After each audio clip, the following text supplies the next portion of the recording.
Well, good morning, everyone, as I'm being blinded by the lights out there. My name is Carl Auerbach. I'm CTO at IWL, Interworking Labs. We're a company that builds tools to help developers exercise their stuff under less than perfect network conditions. I've seen a lot of gear crumble when subjected to conditions that are unusual, but still RFC compliant. That's okay in a developer's test lab, but it happens too often in production. There is no perfect network code. Even the Linux IP stack can be brought to its knees with perverse IP fragmentation. We spent a couple of years working with DARPA on rescue robots. I used our gear to introduce the kinds of network problems one might have during a disaster situation. So think of us next time a Terminator-looking robot carries you out of a burning reactor building. I first encountered the net when I was an undergrad at UCLA during the ARPANET days. I had a student job running a big gray IBM 7094. It was a machine that cooled its memory with oil. It had a dipstick. And like all memory, it sometimes leaked. It had real puddles, and they were really slippery. Our daily operations included a bag of kitty litter and a broom. I got into networking by proximity. That leaky 7094 was in the room next to ARPANET imp number 1. Around 1972, I took a job at System Development Corporation. That's the SDC in the lower left of the map. Whoops, wrong button. Okay. SDC was formed to write the code for the 1950s SAGE early warning radar computers. The Q7 shown in this slide was amongst the most powerful computers then in existence. It was physically large. Each machine filled a 3-story building. The Q7 used 80,000 vacuum tubes. A colleague walked me through the building that once held the Q7. He said things like, "This room held the adder, that room held the memory." Most of the code was designed by and written by women. The successor to the Q7 was the Q32. Only one Q32 was ever built, and it too was located at SDC in Santa Monica. Ballistic missiles were replacing bombers. The SAGE system was becoming obsolete. The Q32 was never put into service. That left a huge computer without many nearby users. So the government began to think about ways to share the Q32. That became one of the streams that led to the ARPANET. During my time at SDC, I worked on secure operating systems and networks. Much of what we did was classified. Our work was invisible to the public. We were probably the first to come up with several ideas that were reinvented later, such as VLANs and key management systems. My particular specialty was capability-based machines and operating systems. I also did a lot of protocol design. We split the then monolithic TCP protocol into 2 parts. These went on to become IP and TCP. But we went further and inserted a new security layer in the middle. Think IPsec on steroids. Despite this auspicious beginning, I began to live a double life. Curiosity and a quite interesting weekend in San Francisco induced me to go to law school. So by day, I lived the wild and free life of a network techie. By night, I'm a lawyer. When I look at the internet, I see not only a bundle of interesting technologies, but also a collection of duties and responsibilities. Today, I want to reflect on the uncomfortable notion that as the internet becomes ever more enmeshed into our lives, new obligations and constraints are going to land on network operators.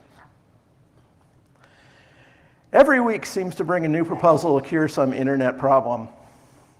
2 years ago, it was net neutrality. Last year, it was the GDPR. This week, it is encryption backdoors, again. To those of us in the tech community, these proposals can look like a dentist with a chainsaw. And these proposals are often misdirected. For instance, regulators don't seem to understand that inspection and filtering of IP packets isn't a very good way to cure social media abuse.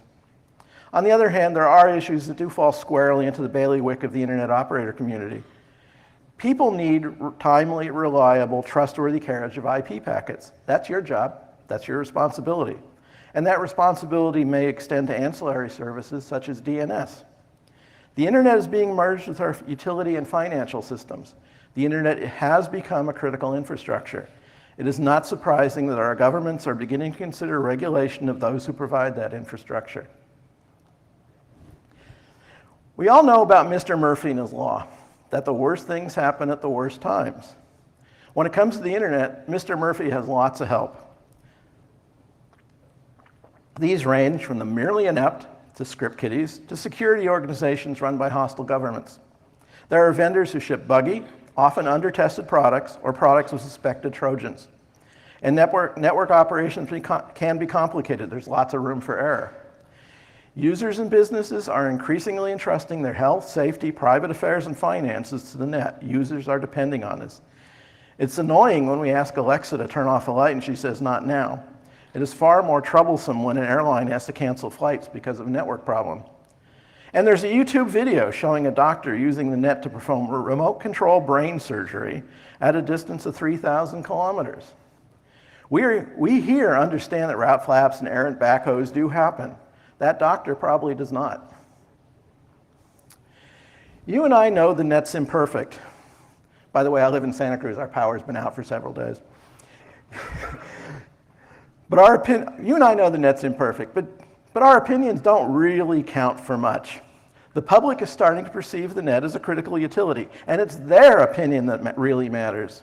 When Mr. Murphy's hammer comes down on the anvil of user expectations, who do you think is going to get clobbered?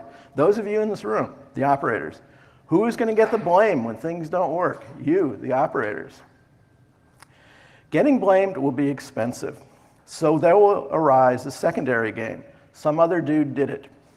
The goal of this game is to shift the blame and expense to somebody else. The game won't be pretty. It won't be fun. It won't be voluntary. Think of it as a kind of Game of Thrones, but with lawyers instead of dragons. The rest of this talk is about how operators can play this game fairly, honestly, and with minimal cost and pain. I'm going to talk a bit about legal concepts. Some of this may seem very foreign. Despite a lot of evidence to the contrary, the law is not irrational. It is based on hundreds of years of hard experience with actual disputes. I'm only going to talk about civil law. I think it's safe to say that nobody here intends to enter the criminal realm. A basic principle of civil law is that if Alice unlawfully harms Bob, then Alice must compensate Bob. Compensation is usually in the form of money damages, but as this slide shows, compensation can take other forms. The basic idea is simple, but there are a lot of details, and even the details have details. It's far too much to completely cover in this short talk, so I'll just touch on a couple of aspects. The most important thing for you to know is this. Liability is neither automatic nor absolute. There are a lot of conditions. For our purposes, the most important issue is whether you run your shop with sufficient care. What's sufficient care? There's no simple answer. Well, one can sketch a few boundary lines. The first line is, don't do stupid things. A better line is do things at least as well as the best of your competitors. By the way, there is a concept called strict liability. It is as scary as it sounds. It is a blunt legal weapon that throws out the excuses. Under this doctrine, if you cause harm, then you pay. Fortunately for us, this doctrine usually triggers only when there's a chance of severe physical human harm. But let's not get overconfident. We may be already walking on thin ice. Don't forget that video about doing brain surgery over the net. And California is now applying strict liability to electrical utilities that start fires. And I might add, those of you carrying 911 telephone service may eventually be considered endangering human health and safety and subject to this doctrine. Enough about strict liability. Let's move on to the more common situation. There. We all make dumb mistakes, and most situations are not clear-cut.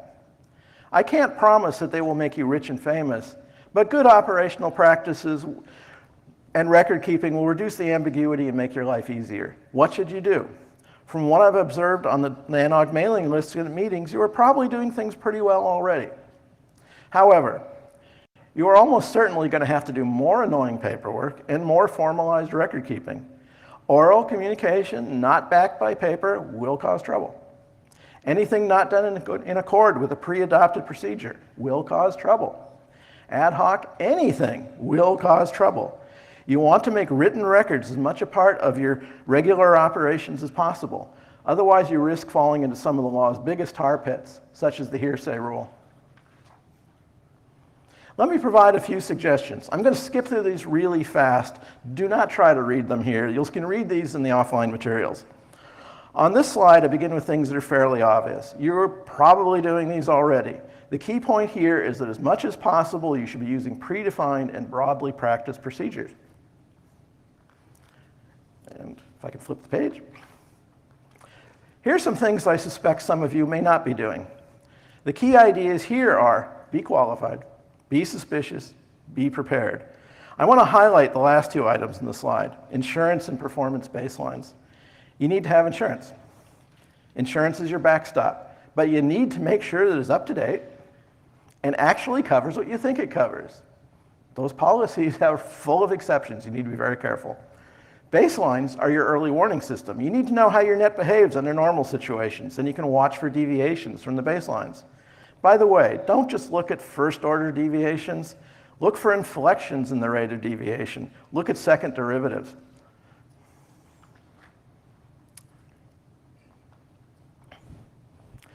And here are things you're probably not doing. This is a long list. I'll touch on just a couple of points.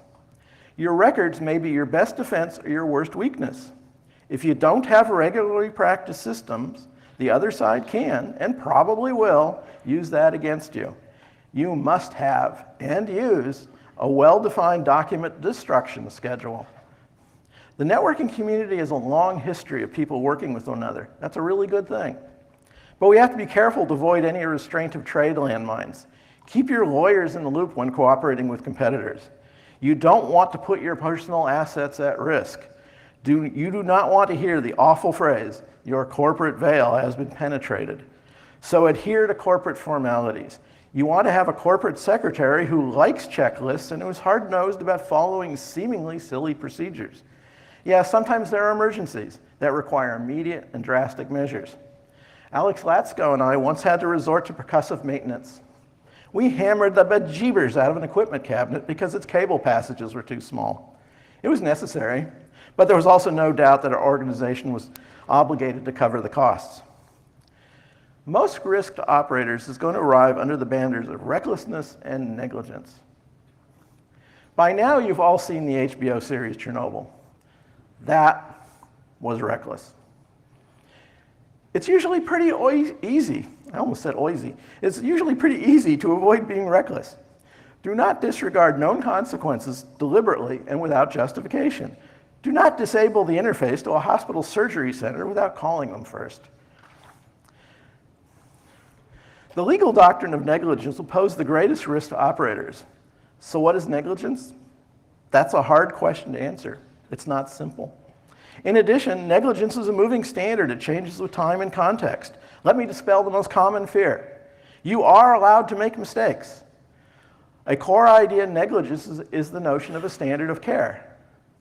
This is a standard largely established by the behavior of your peers, in our case of other operators and providers.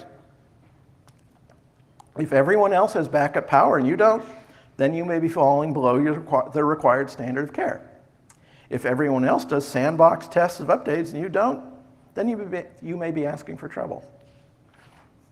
But this standard of care evolves. A procedure that was good enough last year may be inadequate next year. There is no bright line that marks what is good enough. The standard is an imagining of what a hypothetical reasonable person would do. Look around the room. Consider what your peers may conclude are the minimal acceptable practices of today. That's the starting point for figuring out today's standard of care. Strive to exceed it. Fail at your peril. Moreover, as the net is increasingly perceived as a critical utility, other forces will push that standard of care even higher. Over time, the industry as a whole will be held to other standards, higher standards. You will have to keep up. You should build periodic reviews of this question into your management plans. Use your law firm as an outpost to warn you of significant legal cases or changes in the law. Charter a working group here at NANOG to watch for important events. I've only begun to scratch the surface of the complexity of living in the liability fast lane. Things can get much more complicated. In passing, I'll glide over one complication, proximate cause. I won't go into details, even though there are lots of intriguing examples. There's a famous case about a woman injured by a clock, knocked over by a bomb, accidentally dropped by an anarchist as he jumped onto a moving train. There's another case in which a city flooded as a result of river ice, knocking free a pair of badly anchored ships. that were then topped by a drawbridge that was raised too slowly. Sometimes your mistake won't affect anyone until events have passed through several downstream intermediaries. Sometimes you will be one of those intermediaries. For instance, if you propagate a bogus route that you received. Don't expect that the presence of intermediaries who could have mitigated your error to absolve you. Nor are you excused if you are an intermediary and your propagation could be considered negligent. This is a prodigiously deep swamp. Your best strategy is to be very skeptical of stuff you get from your upstreams. Given recent events, we can anticipate a lot of pressure to become more careful about accepting paths or prefixes. You might also have to become proactive. For instance, we may need better heuristics for noticing when things are starting to wobble. We may need to raise a "somebody take a look" alarm when there is an unusual traffic shift. In another common service, DNS, you are often an intermediary propagating information obtained from others. Recently, there has been a lot of chatter in government circles about imposing bundles of new rules on DNS operations. What these rules may be is not yet clear. But in the worst case, you could get in trouble for publishing DNS information that came from elsewhere. This could be a nightmare for those of you offering recursive resolvers. And let's not forget DNS over HTTP. How are you going to analyze customer problems when your view of the domain name system is different from theirs? There is a sword of Damocles hanging over us. The era in which we could think of the net as a collection of independent operators is ending. The public is going to demand responsibility and accountability from operators. If people are left feeling that they have been unfairly treated, then the courts or legislatures may step in. As we have already seen in certain areas of internet governance, legislators are not techies. They could demand the impossible. They could demand that route outages be cured in 1 second, or that we deep inspect packets to block photos of people arrested but not yet tried. As I speak, the EU is considering new impositions on domain name operators. If it is too difficult to pin the tail of responsibility onto a particular provider, then courts may assign what is called joint and several liability. That means that everybody is fully liable. What sort of things can we anticipate being mandated onto the operator community? Increased liability, mandatory insurance, financial depth requirements, imposed procedures including increased documentation and reporting, equipment certification by third parties, professional standards for staff including testing and licensing, periodic retesting or supplementary education, regulation via public utilities commissions or the FCC, ownership restrictions, recovery time limits. Third parties might be allowed to step in and take control should that time be exceeded. This may seem daunting. However, other industries have faced similar issues. Use NANOG and the IETF as a place to share ideas, but take care not to trigger laws about anti-competitive practices. Push standards bodies to be more concerned than they have been about failure modes, brittleness, diagnostics, and recovery. Also, begin to create formal and informal links to legislative and regulatory bodies. Begin to think like lobbyists. I've only begun to scratch the surface of the issues that are going to rise as users, governments, and courts increasingly perceive the internet as a critical, unified public utility. Arguments that the net is composed of independent cooperating providers are most likely going to carry little weight. Those arguments will be crushed under the bulldozer of the public need for dependable service and accountability. Rough times for operators may be coming. Some of this will be undeserved. Some will be. Don't try to evade the responsibility. Don't play some other dude did it. Be open and honest about the internet. About internet problems and difficulties. Openly work for solutions. You are the supreme experts in getting IP packets from hither to yon. Manage that expertise carefully and you will have influence. You now have a window of opportunity to shape much of the law and regulation that is almost certain to land on you. I urge you to take advantage of that opportunity. That window will not be open for long. Before I conclude this talk, I want to take a moment for something completely different. The issue I want to raise is this.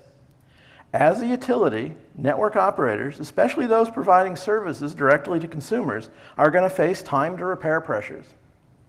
Over the years, I've owned or raced a lot of sports cars. I've had a slew of 1960s Italian and British cars, and more recently I've had BMWs and a fairly new Miata. The differences are qualitative. Those old cars would always have something wrong or out of tune. The toolkits for those old cars are primitive: screwdrivers, pliers, wrenches, and especially hammers. The tools we use for today's networks are equally primitive: pings, trace routes, and other things that were invented decades ago. Automobiles have changed. Over the years, their anti-smog systems have evolved into really smart control planes. In the past, we had to mess with points and a dwell meter, strobe lights. Today, the ignition control computer figures out spark timing. This automotive control plane contains a control bus with standardized plug from which one can read diagnostic codes. This has allowed modern cars to be diagnosed and repaired far more quickly and accurately. We need the same for networks. We need smarter control planes. The internet is a distributed process rather than merely a set of interconnected devices. We need a control plane that looks at the net or the entire internet, doing both passive and active measurements to look for excursions from the norm. We might even give this new control plane some ability to change configurations or provisioning. But we don't want to create a monster. We must avoid the Boeing MCAS flaw. We don't want a system that takes control and flies our networks into the ground. How would such a control plane work? That's a question that's been in my mind for a long time. Perhaps we could use some big data techniques. One can imagine a company like Amazon, Netflix, or Google doing predictive dynamic provisioning based on real-time feeds of web search, Twitter, and DNS activities. This can engender secondary tsunamis of traffic that operators will have to handle. And we need a database of network pathologies. We would like some yet-to-be-invented software that takes a set of symptoms and works backwards towards possible causes. Another thing we need are protocol designs that are better able to degrade gracefully rather than snap into total failure. For a long time, I've been wondering what we can learn from biological systems. Living things are very complex systems. Our networks are trivial by comparison, yet living things are very robust. Why? Because evolution has tended to produce layers of mechanisms, all different, that together push and prod the organism. These mechanisms work against one another to achieve a balance, like an acid and a base in a buffered solution. Or consider how the TCP protocol has competing slow start and congestion backoff algorithms. The goal of an organism is not to reach an optimal state, but to survive. My observation is that we need network control planes that use a multiplicity of methods to nudge our networks to survive problems. The goal of that control plane is survival of the network service. Network management and control has long been a black sheep of the internet community. And we have long been focused on mere access methods such as SNMP and netconf. We have not actually dealt with the hard issues. It's my opinion that as the net becomes a critical utility, we need to revisit questions of diagnostics, repair, and management. With that, I reach the end of my talk. I'm happy to take questions here or discuss these things offline. Thanks.